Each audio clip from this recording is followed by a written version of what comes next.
¿Cómo están? Bienvenidos a un programa especial. Estamos desde el Centro Nacional de la Cultura en San José, Costa Rica, y le damos la más cordial bienvenida para que se quede con nosotros. El día de hoy tenemos una charla sobre creatividad e incertidumbres digitales. A mi lado tengo a Alberto García Ferrer, que nos acompaña desde España, quien va a ser el encargado de impartir esta charla el día de hoy para todos ustedes. Don Alberto, bienvenido.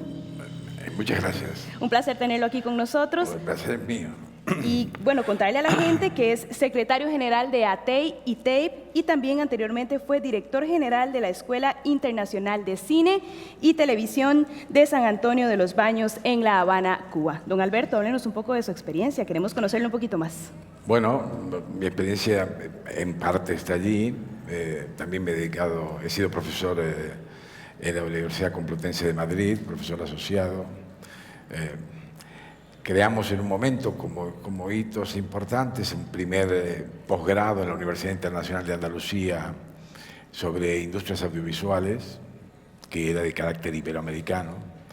Y estoy diciendo, esto se creó en los años 90, con lo cual, digamos, en esa época se empezaron a discutir cosas que en ese momento se discutían menos y que era también la gestión de los medios de comunicación y particularmente el cine y la televisión, ¿no?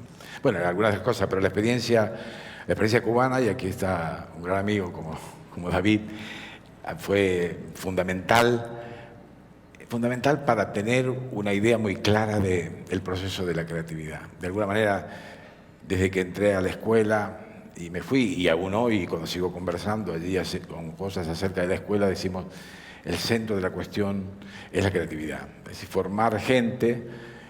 Digamos, decimos, esa escuela es una escuela de creatividad, no es un centro de formación profesional, que también lo es, pero allí vienen creadores, hay ideas, y ese es el centro de la cuestión de este proceso, de cómo podemos tener ideas, desarrollarlas, y además también diré una cosa que es un antecedente importante. Esa escuela, en el caso de la Escuela de Cine, se creó en el año 86, y era Escuela de Cine y Televisión. Y esto también me sirve para lo que voy a plantear ahora, ¿no? Que es los vínculos creativos que tiene la televisión y el cine. Claro, muy importante. Muchísimas gracias por estar con nosotros. Estamos en el primer Foro Centroamericano de Televisión Digital y vamos a hablar con Alberto García sobre creatividad e incertidumbres digitales. Por 50 minutos, él los va a acompañar. El escenario es suyo. Muchas gracias. A ver, voy a volver a citar a un compañero costarricense David Zúñiga, porque ayer, cuando en la primera mesa lo escuché hablar, no solamente el tema de los contenidos, sino también él dijo algo que va en la línea de esto, de por qué el cine y la televisión, y sobre todo cuando hablamos del servicio público y cuando hablamos de la construcción de relatos, no tienen que estar vinculados en la gestión, en las pantallas, en las ventanas, ¿no? Creo que eso es una historia, y creo que el tema del cine y la televisión me motivó a que hablar de la situación del cine en el contexto del proceso creativo vinculado a la televisión. Y quería empezar diciéndole que en 1947 Albert Camus escribió en La peste, el doctor, cuando está la peste allí, cuando ya están cercados, dice, el doctor recordaba la peste de Constantinopla, que según Procopio había hecho 10.000 víctimas en un día. 10.000 muertos hacen 5 veces el público de un gran cine. Y aquello me llamó la atención, digo, 1948. La unidad de medida de las dimensiones humanas era un cine, eran los cines, los grandes cines que estaban allí.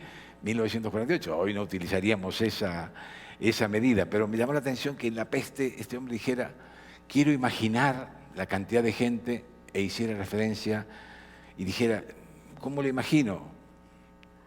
10.000 muertos hacen 5 veces el público de un gran cine.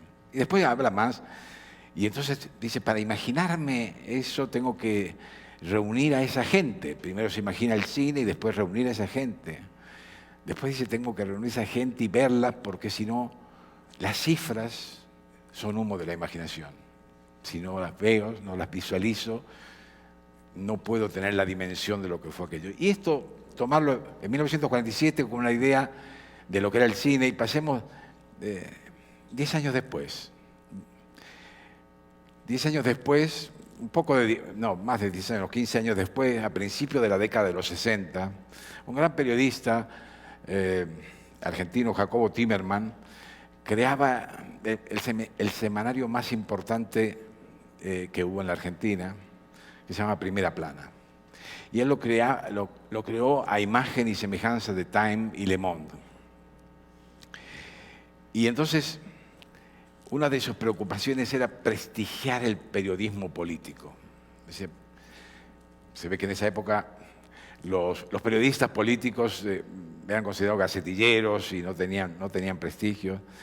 Él decía una cosa muy fuerte allí. Yo tenía una columna política en Clarín y nadie me dirigía la palabra. En el diario, mis colegas no hablaban delante de mí. Y perdona la expresión, si lo cito textualmente, dice: he sido el más grande hijo de puta que hubo en la profesión y ahora en Primera Plana, ¿qué hago para buscar este? Y entonces dice: tengo que buscar la gente más culta entre el periodismo que sea capaz de prestigiar el periodismo político. ¿Y dónde los busco?, se preguntaba él mismo. Y esto y dijo: ¿cuáles son los periodistas más cultos que puedo encontrar? Y él se responde: los críticos de cine. Estamos hablando de los años 60, principios de los años 60. Y efectivamente, allí Tomás Eloy Martínez, un gran escritor que se inició como crítico de cine, Ramiro de Casasbellas, y montó una redacción donde todos habían sido críticos de cine. No solo críticos de cine, guionistas. Allí escribieron Osvaldo Soriano, que tiene una novela fantástica que se llama Triste, Solitario y Final, y los personajes son El Gordo y el Flaco, Laurey Iñardi, una novela que se las recomiendo. Ahí prestigió el periodismo político Aida Borne, guionista de La Tregua y La Historia Oficial, que fue el primer Oscar del cine argentino. Enrique Rapp, Julio Ardiles Garay, todos críticos, todos venían de haberse vinculado con el cine. Y esto, también lo digo porque es bueno vincular las cosas. Está en una estupenda biografía de Graciela Moschowski, que surgió y nació de uno de los talleres de la Fundación del Nuevo Periodismo Iberoamericano, ¿no?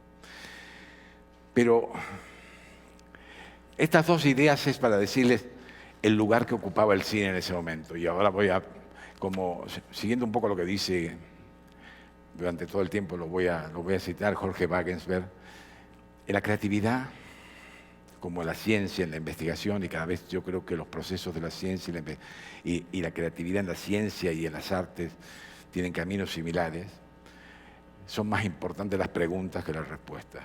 Para avanzar, las incertidumbres y las preguntas son más importantes que las respuestas. Hay frases o expresiones en relación a esto mucho más duras, ¿no? Lo que dice Bernard Shaw, o lo que dice esto, o el propio Bertrand Russell, ¿no? Diciendo que, bueno, no la voy a citar, pero lo que quería ver es ese lugar que ocupaba el cine en ese momento. Y yo creo que en ese momento ocupaba un lugar, en mi opinión, en la cúspide, digamos, de la estructura o del pensamiento cultural o de la actividad cultural en los 60. Pensemos que en esa época estaba el free cinema inglés, la Nouvelle Vague, el nuevo cine latinoamericano, que también nace en la década de los 60, el nuevo cine alemán, todos los movimientos de cine independiente en los Estados Unidos. De alguna manera era un momento donde el cine italiano de los 60, además donde se pensaba, se reflexionaba y se trabajaba sobre el cine. Y digo esto porque es un punto de la creatividad que hay que seguirlo y que es vinculada a los procesos en el cine. Digo esto porque, y lo vamos a ver más adelante, pero en realidad había vasos comunicantes. En realidad nunca se desprendió esto. Todo este es un proceso de integración. Yo creo que la televisión impactó Y ya no digo, porque se suele analizar solo el camino económico, la vía, el relato económico, que está muy bien que se diga. Es decir, pues, a finales de los 40, el cine y las majors entraron en pánico con la televisión. Dijeron, ¿y ahora qué hacemos? ¿Qué hacemos con esto? Y empezaron a venir las grandes superproducciones, el Cinemascope, el color, etcétera, etcétera. Pero, sin embargo, si nosotros analizamos la producción creativa de esos años, vemos los vasos comunicantes que hay entre la televisión y el cine, y entre el propio neorrealismo italiano, la televisión va a la televisión vuelve al cine, y va a ocurrir durante todo el proceso de los años siguientes. Y entonces se me ocurrió, digo, bueno, vamos a... incluido, claro, en este proceso el cine nórdico, por ejemplo, Ingmar Bergman y el cine soviético. Digamos, en aquellos momentos tiene su aparición una de las dos más grandes figuras del cine soviético en ese momento. Eisenstein está en los años 20, y allí, a finales de los 50, madura la figura de, yo creo, uno de los más grandes cineastas, que es Andrei Tarkovsky. Y Tarkovsky, que muere muy joven, y después hay una historia. Y él escribe, recientemente ha salido un libro que se llama Atrapar la vida, y que me parece una reflexión extraordinaria sobre el oficio. Y él dice, en cierto sentido se puede decir que la obra cinematográfica es una escultura del tiempo. Y yo creo que ese es un concepto extraordinario. Y él dice, con los 50 segundos de la llegada de un tren a la estación de la ciudad de los hermanos Lumière, el cine obtuvo la matriz del tiempo real. Este es el centro de la cuestión. Pero él habla también de los elementos de la hibridación del cine. Y esto te puede discutir y se puede ver, él lo plantea, podemos estar en parte de acuerdo o no de acuerdo, porque realmente su relato sobre lo que es el oficio del cine, del cineasta, puede tener muchos matices que se pueden compartir o no. Dice, el cine no debe ser una simple combinación de los principios de las otras artes. El cine no es un arte sintético, del mismo modo en que el montaje no es la naturaleza específica del cine.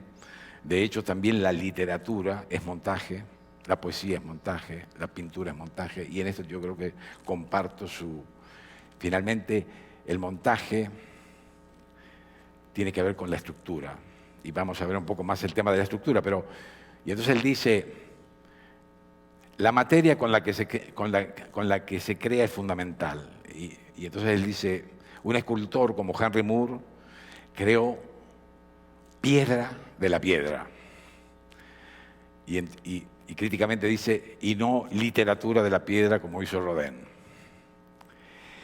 Pero vuelve a él sobre el tiempo, y esto es un tema muy, muy, muy interesante para nosotros, como el tiempo, y vamos a ver que es un elemento estructural en todo esto. El cineasta se convierte en un creador cuando en su idea o ya en su película toma vida la estructura particular.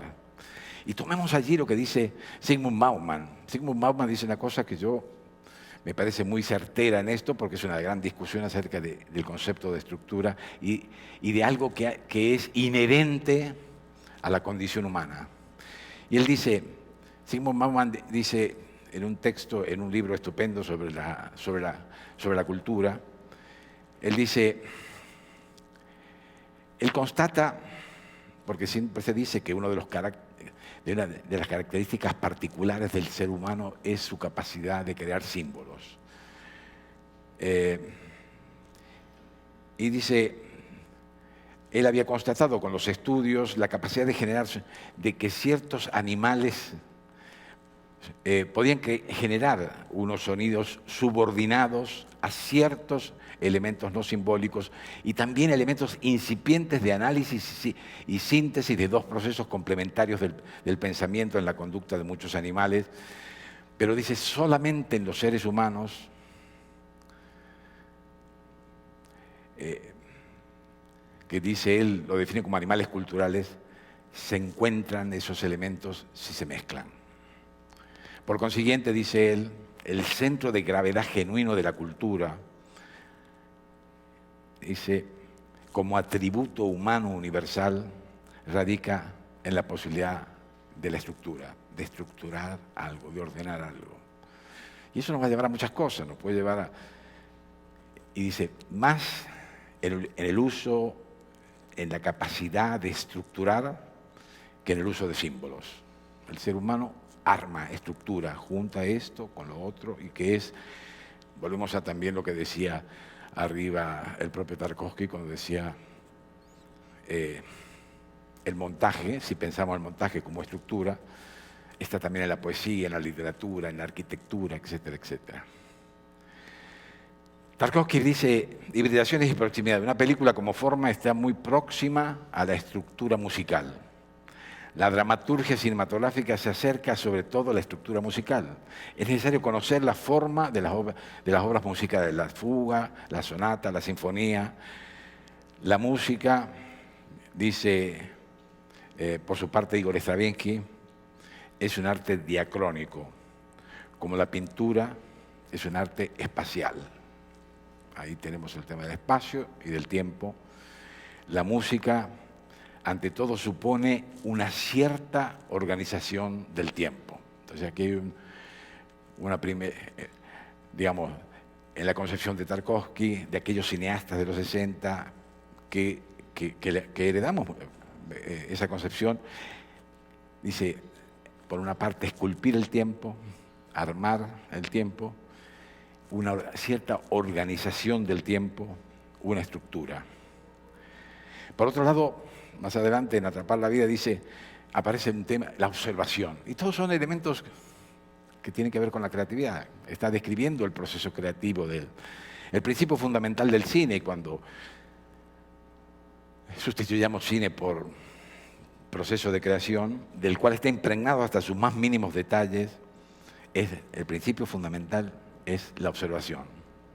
La imagen fílmica esencial es la observación de un hecho inserto en el tiempo. Yo estoy observando algo, por eso el viaje, digamos, el tren que aparece en la película Lumière es un espacio de tiempo observado y esculpido en el tiempo, en un espacio de tiempo. Jean-Claude Carrière, el guionista que también fue guionista de Buñuel, escribía en un texto de él que se llama El fin, de En, y sobre la labor del guionista, dice una cosa estupenda que tiene que ver con esto, con la observación pura y dura. Dice, el mejor ejercicio que puede hacer un guionista es sentarse en un café y observar a la gente. Creo que el tema de la observación es un elemento que está en ese proceso creativo. Se refiere Tarkovsky a la creación y dice, para el arte no es indispensable tener preparadas respuestas a ciertas preguntas. Lo importante es preguntarse. Y eso lo dice un físico como Jorge Wagensberg, cuando analiza el camino de la ciencia para ver los procesos creativos. Es más, la ciencia avanza mucho más, dice él, con las preguntas que con las respuestas. Y sigue Tarkovsky, dice, el arte nunca ha resuelto problemas, los ha planteado. El llamado dominio profesional de la forma resulta la mayoría de las veces un oficio y dista muchas veces de la creación. Es importante también cómo concibe Tarkovsky el proceso de creación y habla lo concibe como una catarsis. Y de eso toma la expresión directamente de Aristóteles. Dice, purificación a través del sufrimiento y el miedo. O sea, la incertidumbre, la curiosidad, las preguntas. Pero esta catarsis es una materia de conversación. Y otra vez aparece otro elemento de los procesos creativos, la conversación, la pregunta y el sufrimiento entendido como la incertidumbre profunda. Es decir, cuando tenemos una incertidumbre profunda parece como, o se concibe como una idea Lo que persiste en nosotros es el impulso de buscar, como dice Dante, intuye Hume, dice Alberto Mangel en La historia de la curiosidad. Es esta la razón quizás de que de todos los modos posibles que nos ofrece nuestro lenguaje, el más natural sea el interrogativo. Ese libro es estupendo, una historia natural de la curiosidad, y él empieza diciendo de todo lo que expresamos, y lo remarca, de todos los modos posibles que nos ofrece nuestro lenguaje, el natural es el interrogativo. Nos interrogamos, buscamos. Y de ahí veamos qué dice de la idea. Hemos visto la observación, hemos visto el proceso, hemos visto... ¿Qué dice Tarkovsky de la idea? ¿Qué es una idea? Dice. Se pregunta él. Y cita una situación, dice: cuando escribimos con Micherin el guión de Un día blanco, blanquísimo, película que les recomiendo, yo no sabía aún de qué iba la película. Solo había una cosa que no dejaba de soñar con el lugar donde había nacido. Soñaba en mi casa.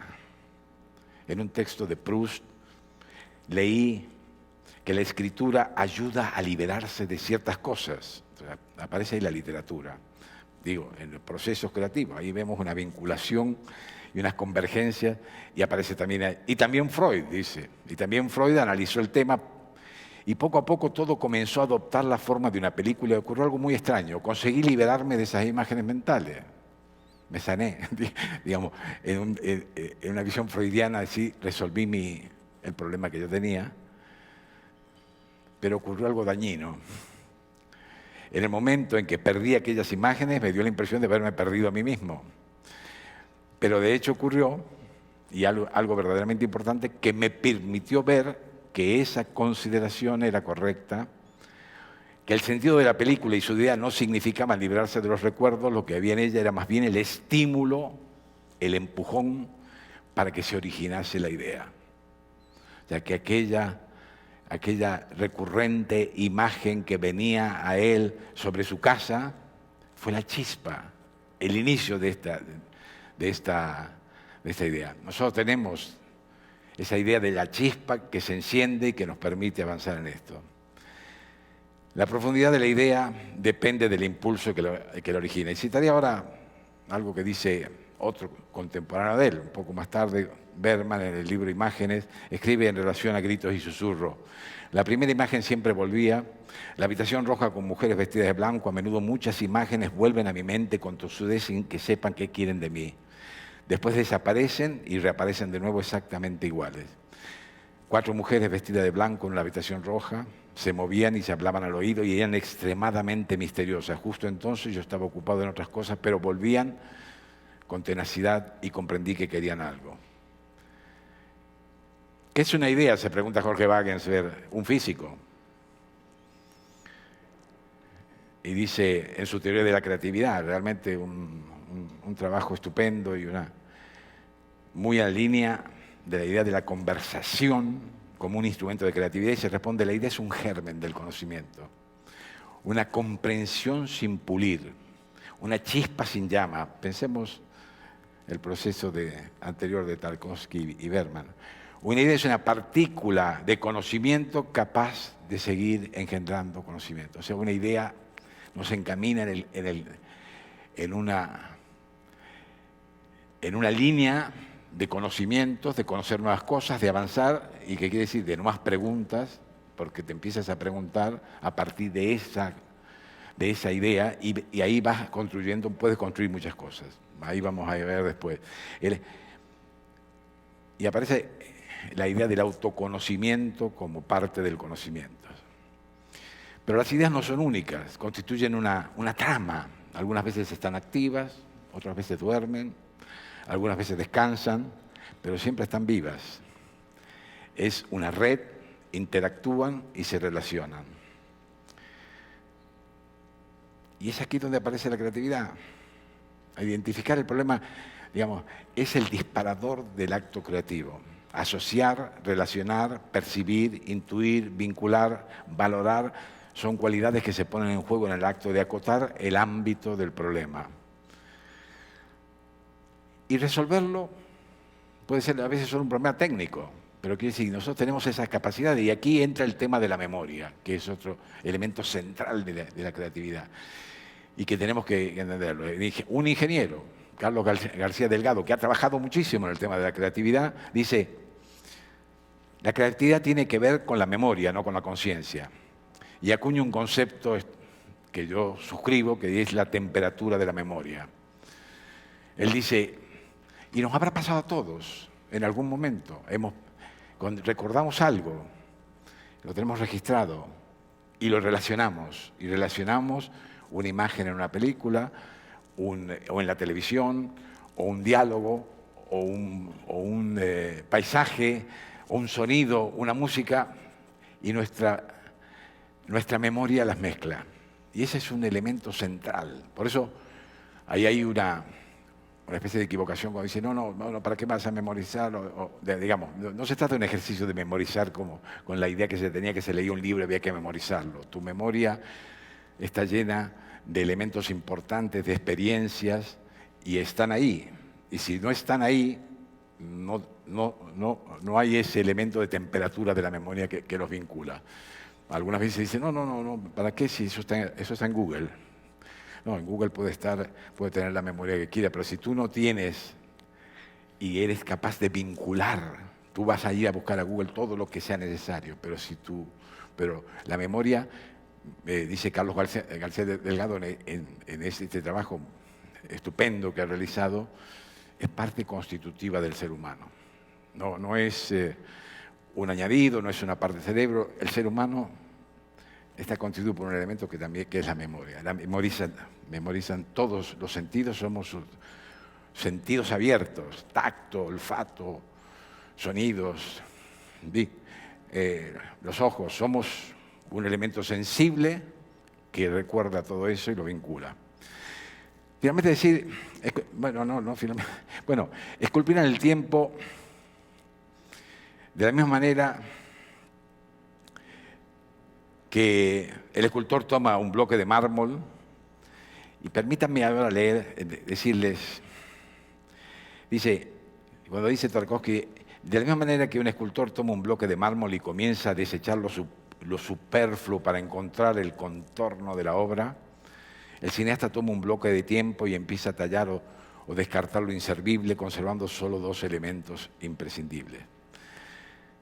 En un libro, ¿Cómo se cuenta un cuento?, que editamos, de Gabriel García Márquez, que editamos en la Escuela Internacional de Cine a finales de los 90, en ese libro, en la edición que sacamos en la página 13, hay un momento del taller, y ahí ya pasaremos al aspecto colectivo de los procesos de creación, y que nosotros pensemos la idea de esculpir, que dice el otro, hay que sacar, hasta que queda la figura. García Márquez dice, el otro día, hojeando una revista Life, encontré una foto enorme. Es una foto del entierro de Hirohito. En ella aparece la nueva emperatriz, la esposa de Akihito. Está lloviendo. Al fondo, fuera de foco, se ven los guardias con impermeables blancos. Y más al fondo, la multitud con paraguas, periódicos y trapos en la cabeza, y en el centro de la foto, en segundo plano, la emperatriz sola, muy delgada, totalmente vestida de negro, con un velo negro y un paraguas negro. Vi aquella foto maravillosa y lo primero que me vino al corazón fue que allí había una historia. Por supuesto que no es la muerte del emperador lo que está contando la foto, sino otra. Se quedó la idea en la cabeza y he seguido dándole vueltas. Y aquí empieza el trabajo de escultura que él hace de esa foto. Eliminé el fondo, descarté por completo los guardias vestidos de blanco, la gente.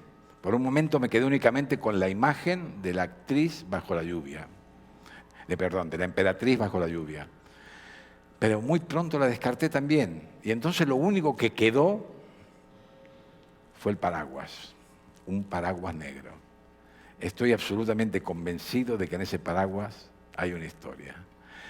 Quiere decir, el proceso creativo en última instancia es eliminar, sacar, y este ejemplo que en esos talleres de cómo se cuenta un cuento, y si nosotros vemos en la obra propia de García Márquez, él tiene un cuento sobre un paraguas negro, que es el centro de la historia, ¿no? Donde el paraguas negro es el centro de la historia. Pero veamos ahora una cosa provocadora que dice Tarkovsky en uno de sus capítulos, y sobre todo quienes trabajamos en esto. Hay un capítulo de su libro que dice, los guionistas no existen. Sin embargo, esto dice él, no significa que se pueda salir a la calle y filmar sin más una película. El guion es imprescindible, y hay unas contradicciones, pero bueno, el trabajo del guionista con el director, dice, consiste por lo general en una lucha. La cooperación del guionista y el director se trata de una tarea ardua. Y aquí permítanme que les diga también otra anécdota, otra historia de un gran guionista, Zenel Paz, de Fresa y Chocolate. Cuando yo estuve dirigiendo la escuela, le pedí a él que fuera el jefe de cátedra de guión y empezamos a trabajar porque, claro, decimos, esto es una escuela de creadores. ¿Por qué las ideas las tienen que tener solo unos, los directores, y no todos? Allí se formaban guionistas, productores, directores de fotografía, directores de sonido y también directores. Y entonces cambiamos un poco las normas y decimos, a ver, no se puede hacer la película de tesis final solamente con las ideas que tengan los directores, todos tienen que tener. Y fue una larga conversación muy importante con todos los alumnos que fue muy productiva. Obviamente la conversación siempre es muy productiva. Y Zenel, que tiene un sentido del humor extraordinario, él dijo, yo tengo que, por esto que dice Tarkovsky, el trabajo del guionista con el director consiste en generar una lucha. Y Zenel decía, el problema de la relación de los guionistas con los directores es que cuando termina el guionista el guión y se lo da al director, el director le encantaría darle un pasaje a Singapur para que se vaya. Y que el avión cuando estaba volando a Singapur cayera al mar y la caja negra le pegara en el pecho y desapareciera el guionista.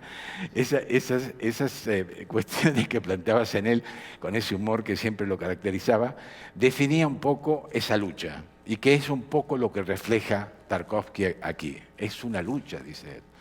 El director debe contar, pero estamos viendo que es de la visión de un proceso creativo que tiene, a pesar de eso, el carácter colectivo. Este hombre está creando y el otro está creando y el otro está creando. Y él tiene una visión de cine de autor que también le hereda en cierta medida la televisión, pero que cambia la televisión, las relaciones del guionista con la televisión cambia esas relaciones. La televisión hace del guión un proceso colectivo. Y digámoslo ya, la televisión ha tenido la posibilidad de darle al guionista el poder que no lo tuvo en el cine. Los guionistas ahora son mesas de guiones, donde es un trabajo colectivo. Y estoy hablando de que generalmente todos los procesos, es como la mesa de redacción de un periódico, una mesa de redacción verdaderamente creativa, pues la mesa de los guionistas es así. Y si nosotros vemos, sobre todo el impulso de las grandes series,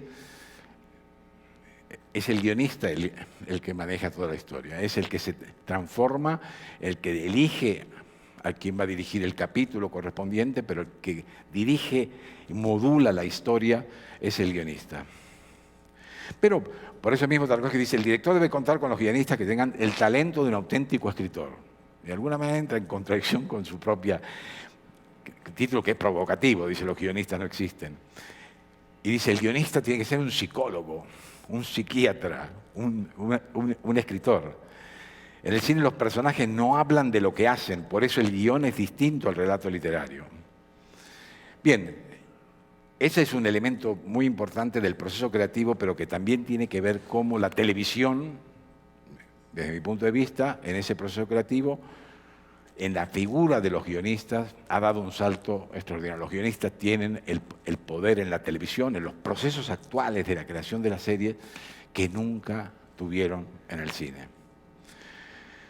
El cine tiene un material propio y ese material es el tiempo. Se ha dicho en la dramaturgia cinematográfica, y la acción es un principio fundamental. En la dramaturgia cinematográfica se habla, la acción es... Pero finalmente, ¿qué es la acción? Una forma de existencia en el tiempo.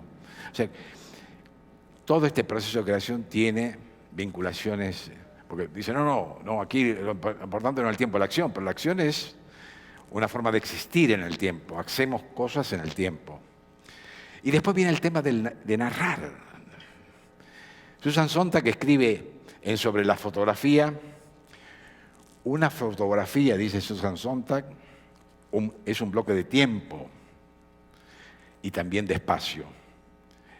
Y agrega en relación al carácter narrativo de la fotografía, narrar es la capacidad de vincular experiencias.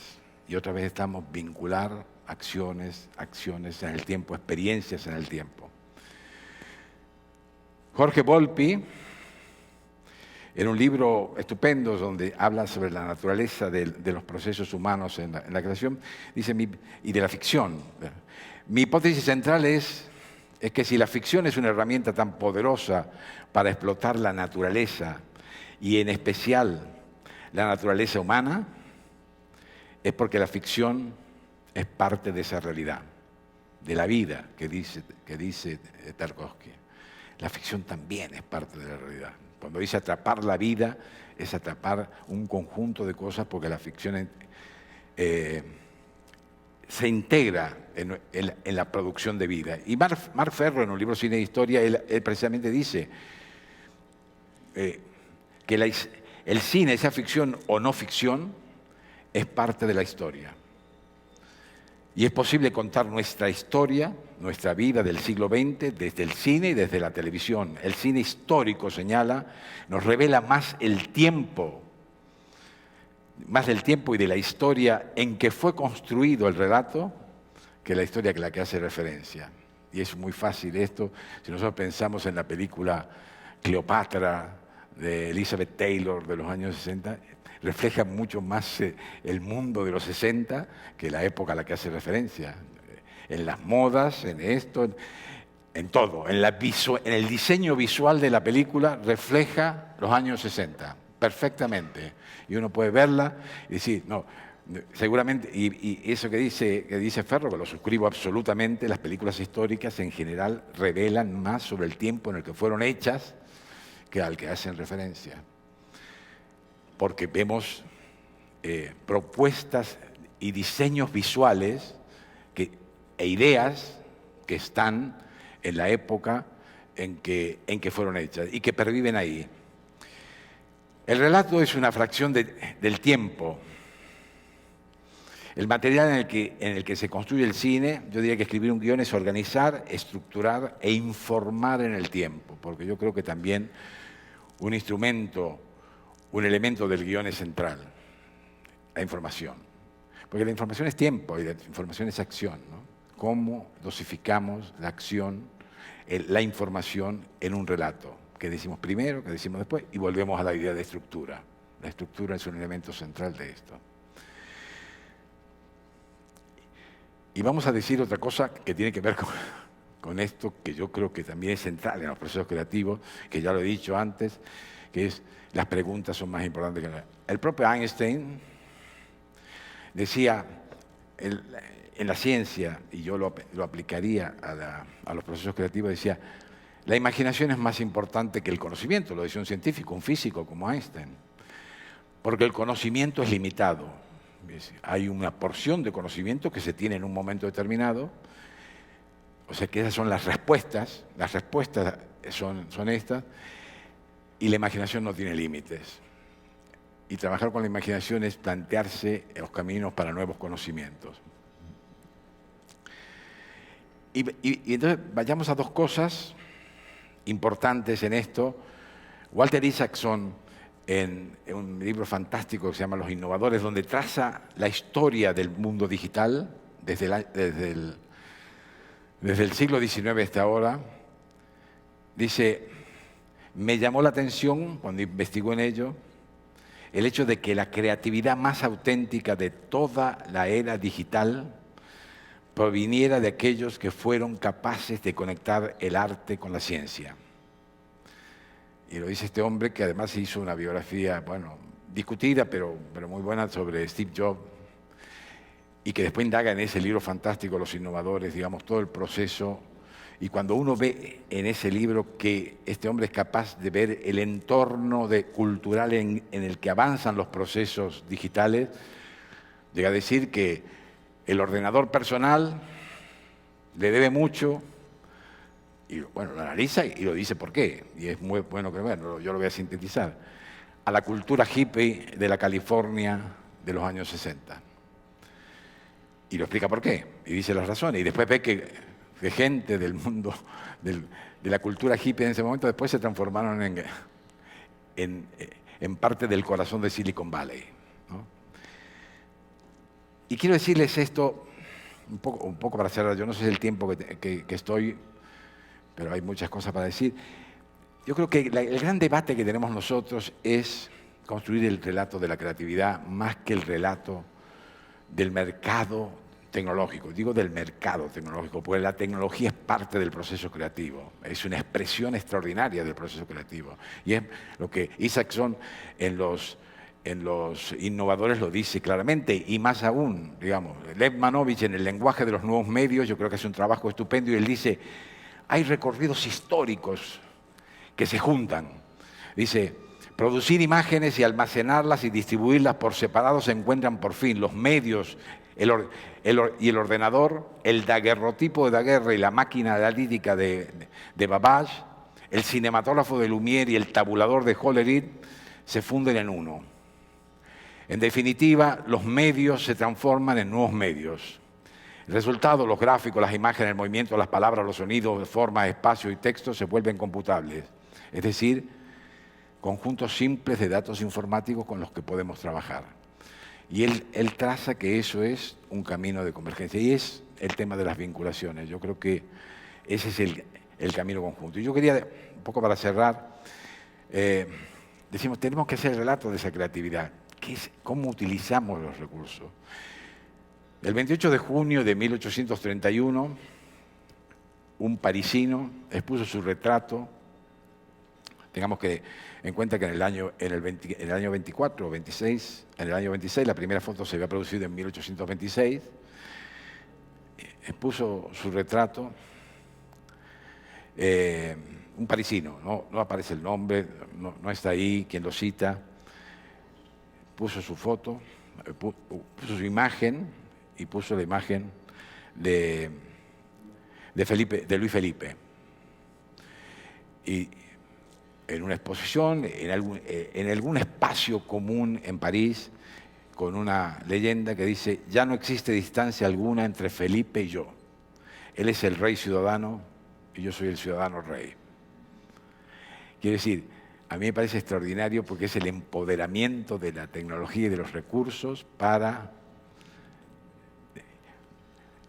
ese proceso creativo y para ese proceso de empoderamiento social, que es lo que yo creo que nos debe mandar en este momento en el desarrollo de nuestra creatividad y nuestra capacidad, que decíamos ayer, es decir, cómo hacemos para que los elementos tecnológicos, que son un instrumento extraordinario, nos empoderen para profundizar los procesos creativos. Y sí cierro ahora, porque hay más cosas que voy a decir, pero también quiero cerrar por la vinculación sentimental con un hombre como Gabriel García Márquez, ¿no? Porque para volver al punto de inicio.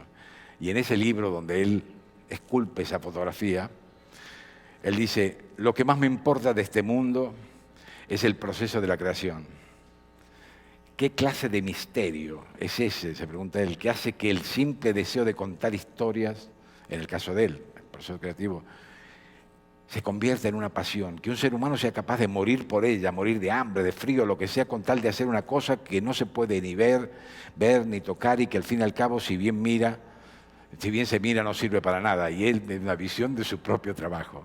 Alguna vez creí, mejor dicho, tuve la ilusión de creer que iba a descubrir de pronto el misterio de la creación, el momento preciso en que surge una idea, pero cada vez me parece más difícil que ocurra eso.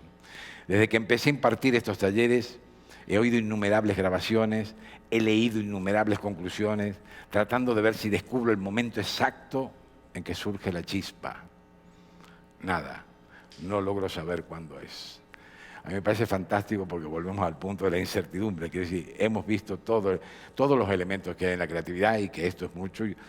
Y yo diría que, claro, esto se puede extender mucho más si hablamos en el centro, decir que si yo saco alguna conclusión mínima, que la creación es un proceso colectivo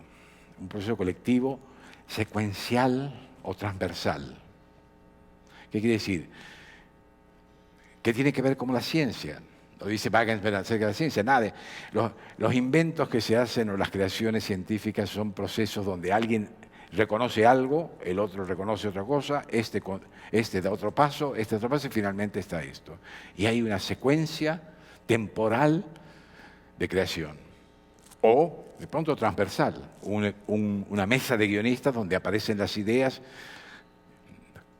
Nosotros lo hemos experimentado eso directamente con el grupo de guionistas de Centroamérica y el Caribe en Red para el primer programa que se va a emitir de teatros nacionales, donde aparecían las ideas. Mercedes y David son partícipes de ello. Aparecen las ideas y las ideas llevan a otras ideas, y la conversación es un instrumento central de esto. Por eso yo creo que si hay algo que uno puede decir, que en esta época, en este proceso, y yo creo que el mundo digital ha contribuido a ello, el proceso colectivo de la creación es un hecho cierto, necesario, y es una certidumbre que es así, porque cuando uno analiza todos los procesos creativos o los inventos, este libro de Isaacson, que traza la historia desde mediados del siglo XIX hasta el 2015, prácticamente, del mundo digital, de la transformación digital, y uno ve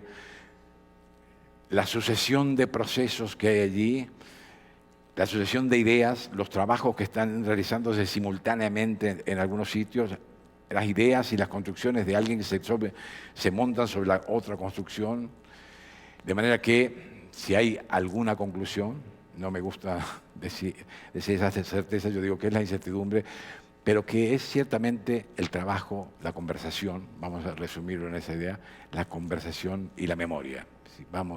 La memoria es una capacidad que tenemos, y conversar, vincular el trabajo colectivo. Y nos quedemos de todas maneras con Gabriel García Márquez, que llega al final y dice: no logro saber exactamente qué es la creación, pero él la estaba, digamos, entre comillas, practicando, haciendo y llevando adelante. Pues muchas gracias.